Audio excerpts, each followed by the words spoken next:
I am seeing a lot of people reading books these days, whether it's on the train or just walking around. I'm seeing more and more of it, which gets me excited. But I'm curious to know why in 2023 we're doing that. Why are we turning back to books when we have this incredible amount of access to information and entertainment at our fingertips? I have the answer for you today on the podcast. Let's get started. Welcome to this week's episode of the Read Well podcast. My name is Eddie Hood, and I'm your host, where I believe it's more important to read well than to be well read. So grab your favorite book, open up your notes, and let's get ready to learn something fascinating.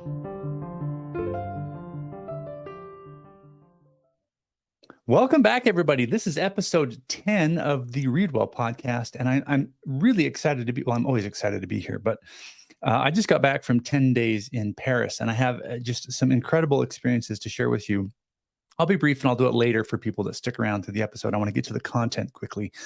However, it was just this great experience. If you like reading or writing, Paris is this really enriched place where you can go and connect with, the authors of The Lost Generation and whatever. We'll get into that. But today's episode is on something that I noticed while I was traveling. Not only in Europe, but here at home as well. As I went to the airport and as I just walked around, I am seeing more and more people reading books, and I'm also seeing local bookstores doing better. I'm reading articles on local bookstores that are starting to thrive. People are opening them up again, and I started to ask myself, why is that? Now, the structure of this episode today. I'm going to give you 3 or 4 different reasons as to why I believe people are going back to reading, which just fills my heart with joy. And then at the end of the episode, for those who stick around, I'm going to give you 3 recommendations for books that have had a profound impact on my life, and I think you will thoroughly enjoy. So something to help you stick around and listen to the whole show. And I want to thank you for being here. It means a lot to me. This little community is starting to grow. We have a little Facebook page and a YouTube page, as well as our own page at thereadwellpodcast.com. So if you're interested in following along and learning how to become a better reader or just finding time to read, check us out there. If you're watching us on YouTube, you'll notice that I have a giant gash on my forehead. I smacked my head yesterday on the table, and that was my welcome back present for going out and having fun in Paris for 10 days, I guess. I don't know. The universe was not happy with me. But let's jump into this. Okay, let me get my notes up here. So the very first thing I want to share with you is that we read books for 2 main reasons. At least it has always been this way in the past. We did so in order to get information about something or to be entertained. So we were looking at nonfiction for a way to grow ourselves, to scale our skills. Did I say that right? Yeah, to scale our skills. Wow. And also, to really sort of level up. Or we needed a diversion, right? We needed a way to sort of escape the toil and struggle of life, and so we would turn into fiction and move into somebody else's life and world and live in their footsteps for a bit. Reading is wonderful for doing that, but since the advent of the internet and social media and YouTube, we can get information and entertainment far faster than we can reading a book. If you think about it, reading a book, the average human reads probably 200 to 250 words a minute, which is about a page. Some of us read slower than others. But even at that, most people take anywhere between 8 and 20 hours to read your standard book. That's a long time, 8 to 20 hours to get that information or that distraction, entertainment, into your life. That's quite an investment. And the way that we live our lives now, it's really hard to sit down and sort of carve that time out. It seems like there's always something clawing at us, wanting us, needing us. And so books have sort of been starved. Well, so why is it that people are actually carving that time out and finding that time and returning to it? If you can get information and entertainment so easily by watching Netflix or whatever, why go to a book? Well, I have a couple theories here that I want to share with you today. So the first one is that we are craving an offline experience. Now, there are so many advertisers and politicians and ad campaigns that are just calling to us all of the time. We spend, I don't know about you, but I spend 8 hours a day at least in front of a screen, if not more. And I have to wear these glasses. They're these yellow glasses that I wear like so, just so that I can look at my screen long enough and not get a headache. Anyway, with that amount of screen time in our lives, I think all of us feel this sort of creeping dread in our skin to let go of the screens and to go outside and to use our hands. I mean, my gosh, there are so many people returning to hobbies that require them to get outside and garden or do woodworking or painting or something where there's no screen involved. I think we just really need some offline time. And that seems to be harder and harder to find these days because everything is connected to the computer or your phone, especially. And my goodness, doesn't it feel good when you finally get away from all of that and you pick up something tangible with your hands and you feel it? You can smell something, you can feel something, and that process of being human just speaks to our souls. And I think that's one of the reasons why people are returning to books, because there is no screen that will feed you ads. There are no sort of distractions and other links and other places you could go. See, if you're going to the internet for information, I have no problem with that. I research on the internet all of the time, but it's a very shallow form of research for me, at least, because I get distracted easily.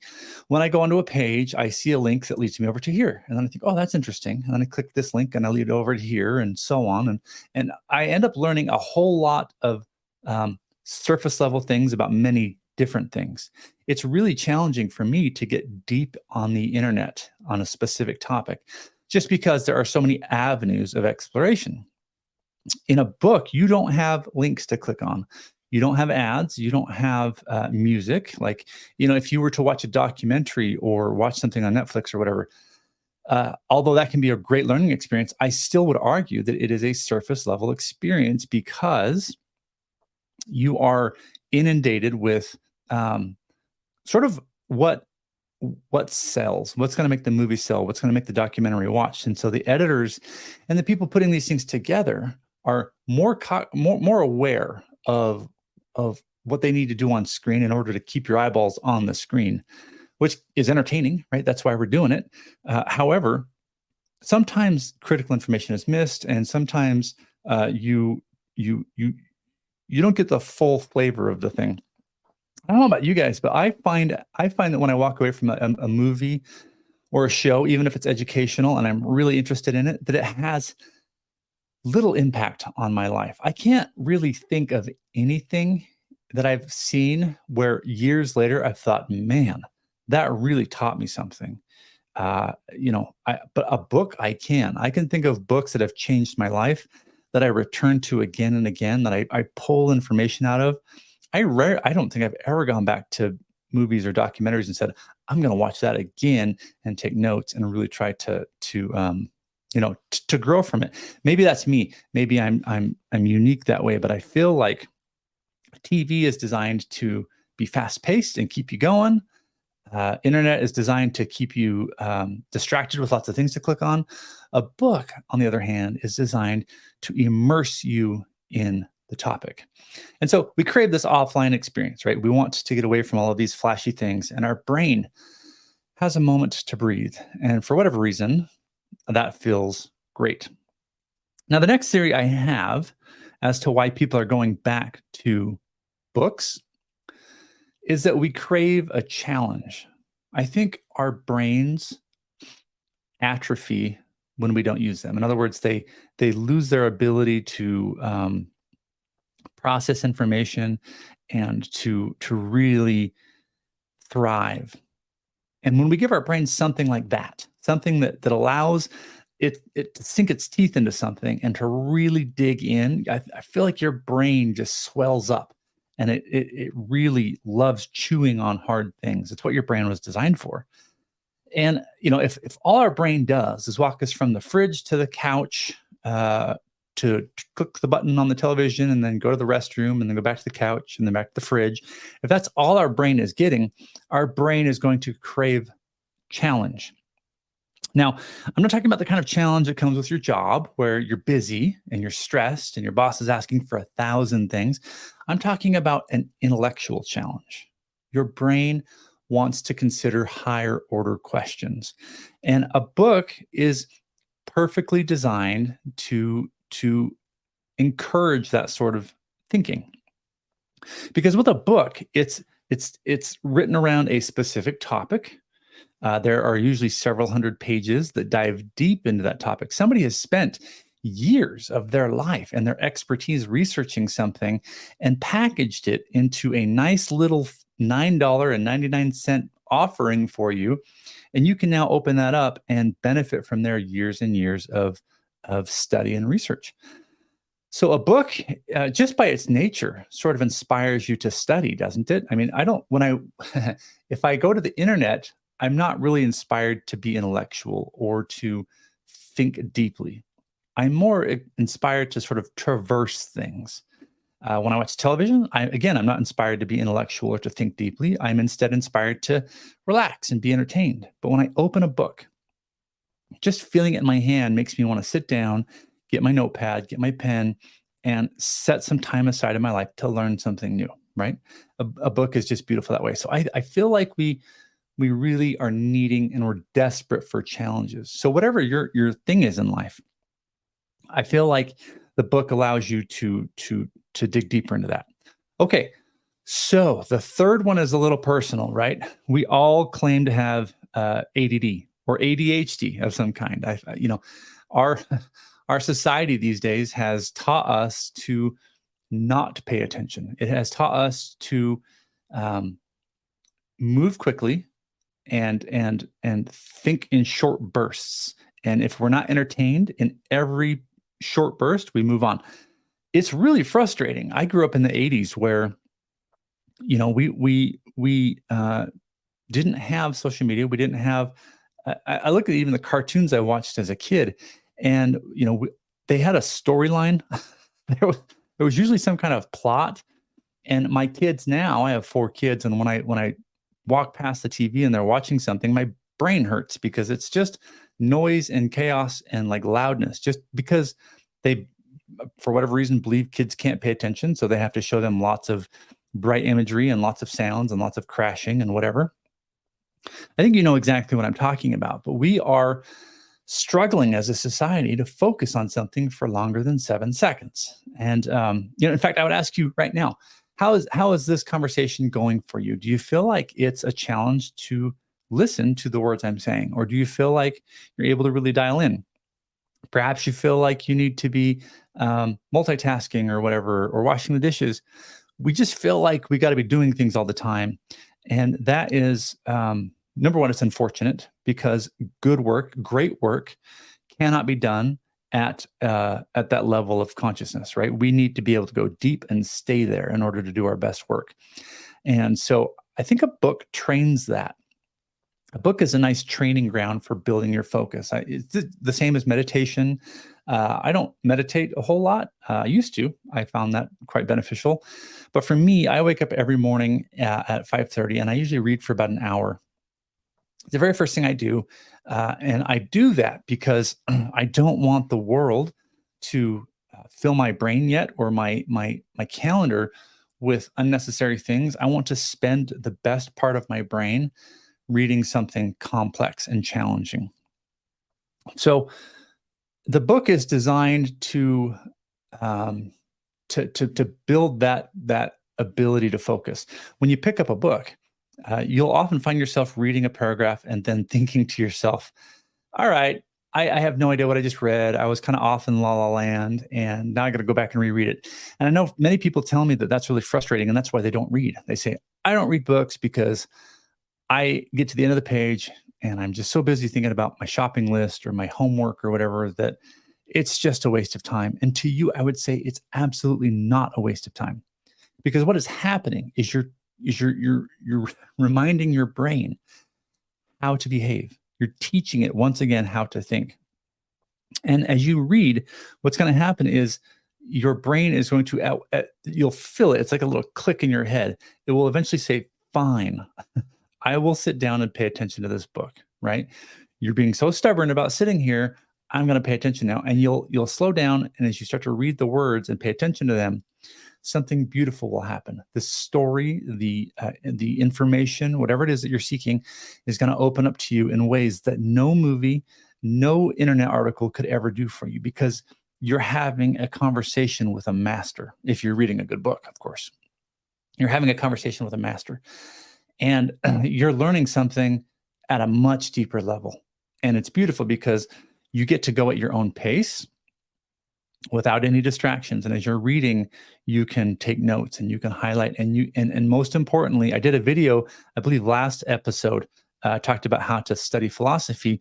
And we came up with this term exegesis, which is this thing that Nietzsche teaches us, that when we read philosophy, we need to take that work through a process of exegesis, which is to chew on it, to think about it, to gnaw on it, to let it settle before you move on to the next thing. Man, we're convinced, especially in America, I'm an American, that we need to be more efficient and more effective all the time. Go, go, go, go, go. It was nice for me to go to Paris because it is, especially I went to the city of Versailles. It was much more laid back. People were riding bikes, and it was crazy. I was on the Seine River with my wife, and there were just people dancing on the side of the Seine River at it was like a Wednesday night at 9 p.m. And there were like mobs of people just ballroom dancing on the side of the river. I think that's beautiful. So when I say we're all struggling to be efficient or to slow down, I know that's not right, because not everybody is this way. But for me in my own personal life, in whatever culture I live in, I feel like everybody is hustling, trying to move faster. Every YouTube video I watch is about being more efficient or more effective or whatever. The hustle culture is killing me. It's just killing me. And so I love a book because I shut all that away and I just tell everybody to shut up. I don't want to hear it anymore. And it's just me in the book now. And I get to spend time with somebody that I care about. It's great. It's super great. And as you do that, you get better. And after about a week or two of like reading every day, you once again get good at focusing. You once again come back down to earth and realize that you can do this, and that it's perfectly within your limit to be somebody who could sit for even hours on end and read a book. It's a beautiful thing. So a book allows you to do that. Finally, I think we want to be a little more like those people dancing on the side of the Seine River. I think we are all craving this idea of slowing down a little bit. I just spoke to this a little with the hustle culture. But, every year, my family says the same thing when Christmas is here. And your family probably says the same thing too, which is, oh my gosh, it was just Christmas and now it's Christmas again. I think life is just moving so fast. And sometimes that's terrifying and it saddens me, because one day, the Stoic philosophy, memento mori, we have to remember that we're going to die, and we have to remember that life is short. And it's sad sometimes to realize that years are just clicking by super fast. And I love what a book does for me here, because I can slow that clock down. I can slow it down by carving out time for a good book and spending time with it and taking notes. Here's why. There was a study that was done. Don't quote me on the actual study. I'll have to find the actual research information, but even without it, this makes sense if you just hear what happened. So a bunch of researchers took two groups of people, and they were trying to measure the perception of time as it moved in your head. And to one group of people, they for a period of like 20 minutes, I believe, they showed the same 3 or 4 images. It was like they sat the person in front of a computer or a TV, and they just showed a picture of, say, a boat, a rabbit, and a tree, then a boat, a rabbit, and a tree. And so the brain saw these 3 images and quickly got bored, just like fell into a lapse, and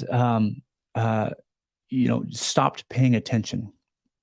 Those people were asked how long they felt they were in the research study for, in the room in front of the computer, and they turned that 20-minute time frame into, like, I don't know, 2 or 3 minutes, just because they got bored. They were just like, and it was the brain didn't know how to measure time. The second group of people, they showed every image to be different. A book, a fish, a skyscraper and so on. And so the brain always had something to do. The brain was always intrigued. And all of a sudden, they measured time as though it was longer. And they said, I don't know, we've been in here for an hour or two. And they were really, really sort of, mentally challenged.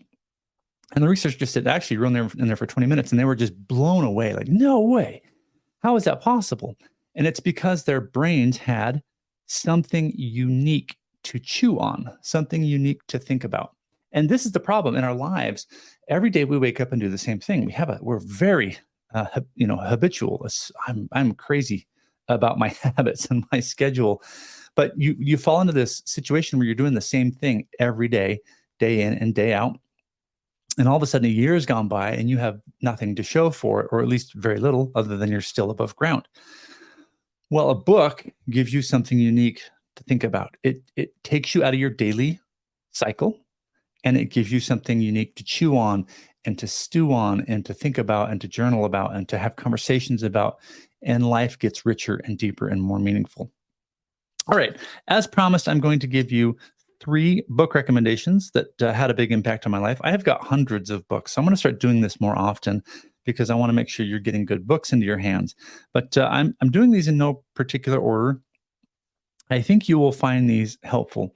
The first one is Jordan Peterson's 12 Rules for Life. You've probably heard of this guy. He's all over the YouTube. Whether you like him or not, spoiler, I love this guy. I firmly I love listening to his approach on just sort of the philosophy of thinking. It's just wonderful to go through his ideas. But in this book, he has these 12 different essays. And I love essays because they are bite-sized pieces of information that you can consume. And so, each of these essays, I don't know, 20, 30 pages or whatever. But I would challenge you to pick up this work and give it a shot. All right. The next book, which is not fiction, actually, it is fiction. I apologize. Is Rebecca by Daphne du Maurier. Now, I always read fiction at night. I like fiction at night before I go to bed. It's a great way for me to sort of turn my brain down. But some fiction I can't read at night because it's just too dang good and it's too interesting. And then I don't sleep at all. I stay up till 2 or 3 in the morning reading, or I close the book and then I just keep thinking about what I'm reading and I can't turn it off. This is one of those books. So don't read this before you go to bed. You won't be sleeping at all. Rebecca is this incredible sort of romantic suspense. Now, I say the word romantic. All you guys don't run off and be like, I'm not reading that. It's not like your typical romance novel. Rebecca is a sort of a murder mystery set in this incredible house, and this woman and her life and what she goes through. And it is one of sort of the top books to read in that thriller genre, that murder mystery thriller genre. You can't go wrong with it. They made a movie out of this thing. It was good. The movie was good, but the book is just incredible. Check this out. All right. The last book I want to share with you. This one I think about all the time. I read it a couple years ago. I need to reread it because it really has affected me more than most books, I think. It's called The Denial of Death by Ernest Becker. The Denial of Death is it's a psychology book, and he pulls in Freud and Jung and a whole bunch of other people. But Becker's idea here is that he is trying to explore why we do what we do. And his main theory here is that the anxiety that we feel, the stress that we feel, the fear that we feel is all at our core because we are ultimately afraid that one day we will die. And so we do things and take on things in a certain way with this, this fear in our gut that we know one day this is all going to be over. Now that sounds morbid and sad and scary. It's actually not. It gives you the courage to live better because you understand how you are processing information, why you feel anxious sometimes. And it's a challenging book though. So one of my theories on the fact that we're craving a challenge, this book will give you that challenge. It will definitely force you to sit down and read slowly and think through it. Okay. I hope you guys got something out of that today. If you did, do me a favor. Please take a minute and like the YouTube video. We need to get some more likes and subscribes there. Go ahead and subscribe to the channel if you haven't done that yet. And if you're listening to the podcast, thank you so much for being a listener. I really, really appreciate that. Don't forget to go to thereadwellpodcast.com to sign up for my weekly newsletter, where I send out each week the current episode, as well as my essay that I write for the week related to this topic. So I will have an essay going out on Wednesday about what we discussed today in more detail. And I hope you find that interesting and helpful. Again, as always, I appreciate you, and I'm thankful for all of you being here, and I'll see you next week. If you'd like to take your reading to the next level, then head on over to our website at thereadwellpodcast.com. There you can get access to my weekly newsletter as well as up-to-date show information. Also, don't forget that I learned software development on the side just so that I could build a program to help us make better book notes as we read. If you're interested, go to highlightish.com. Think of highlighting a book, but add ish, I-S-H, at the end. Highlightish.com. Thanks for listening, everyone, and we'll see you on the next show.